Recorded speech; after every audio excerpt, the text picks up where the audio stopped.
In the 17th century, Joachim Neander liked to compose hymns while walking in a valley near Dusseldorf. The locals later named the valley in his honor, Neander Valley, in German, Neanderthal. One day in 1856, quarry workers were blasting for limestone in the Neander Valley. They opened up a hidden cave and made one of the great archaeological discoveries. Inside the cave were 16 bones, part of a human skeleton. They looked unusual, deformed perhaps. One scientist declared that they were the bones of a Cossack soldier with rickets who had died in the Napoleonic Wars. But in reality, these bones were much older and far more intriguing. You compare it to a classic mystery story, where at the beginning somebody's dead, and you've got to figure out what happened to him. That's exactly what you had with the Neanderthals. You've got these bodies that turn up in the 19th century, and people know that they're different from us, and there's something that happened here. This was the dawn of evolutionary theory. Scientists were looking for evidence that humans, like other animals, had evolved from more primitive life forms. These bones were all the evidence they needed. Here was an ancient type of human that had gone extinct. They named him after the valley in which he was found. Neander Valley, Neanderthal. And so began 150 years of speculation about the Neanderthals. With each new discovery, scientists argued over every detail. In a mystery novel, you have more characters that get introduced, and they all have their own motives, and it's exactly what happens with us in the science. We have different ideas that come up from time to time because the story changes every time we get a new piece of evidence. In 1908, a nearly complete Neanderthal skeleton was discovered at La Chapelle-aux-Saints in France. Anthropologist Marcelin Boule took it upon himself to measure the bones as no one had before. As part of his research, he commissioned an illustration of Neanderthal man that was more ape than human. This knuckle-swinging brute could not stand straight. His knees were bent, his head jutted forward. You never get a second chance to make a first impression, they say. And the first impression that Neanderthals made on anybody was made by Marcelin Boule, who said, Neanderthals, they're hunched over, they're ape-like, they're stupid, they're everything that a modern early 20th century intellectual would never want to be. And that big, vast difference between us and them has been the image that entered the popular imagination.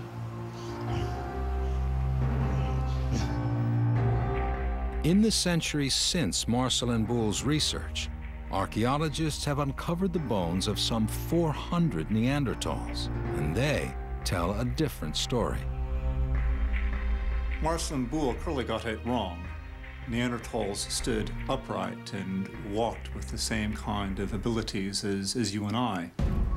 They would have been stockier, shorter, big barrel chests, which seems to be an adaptation for cold.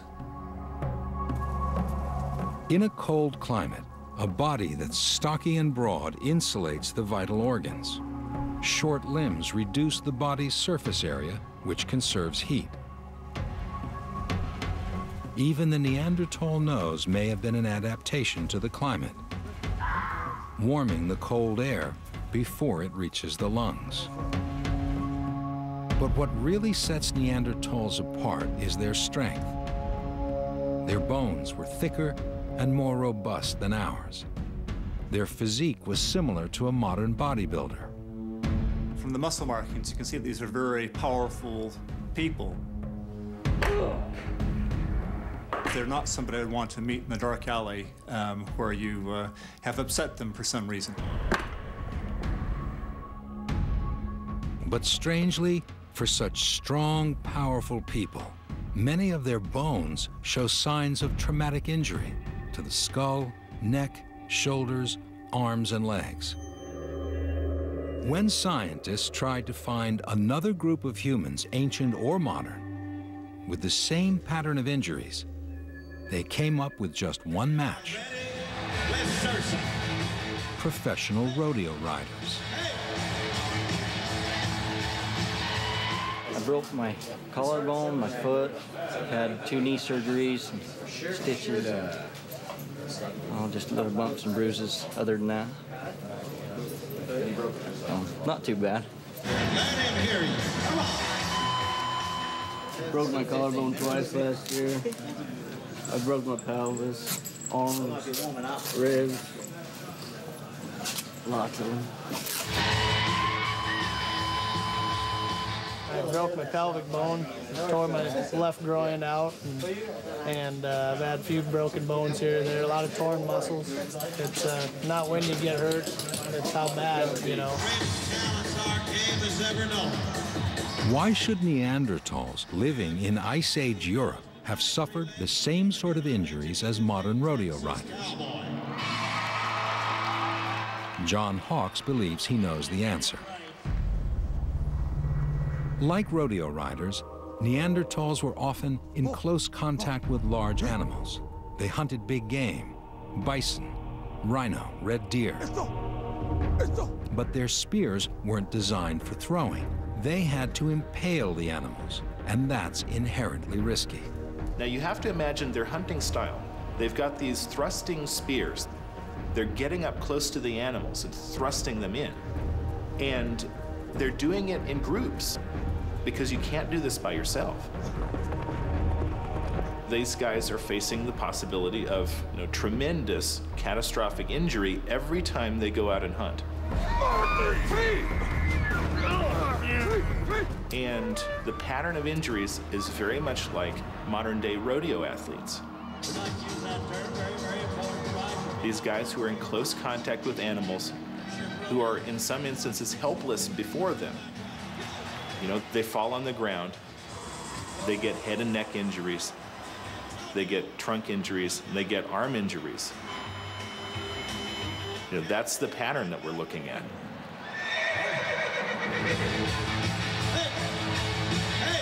Although the riders are the stars of the rodeo, they're surrounded by a big backup team. Taking on a large wild animal, there's safety in numbers. The same would have been true for Neanderthals.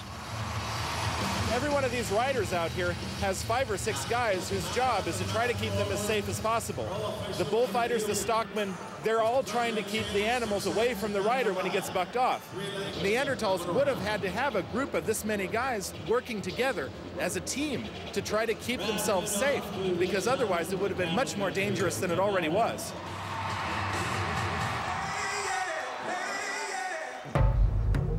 "100 years ago, Marcel Boule created the popular image of Neanderthals as simple, apish brutes.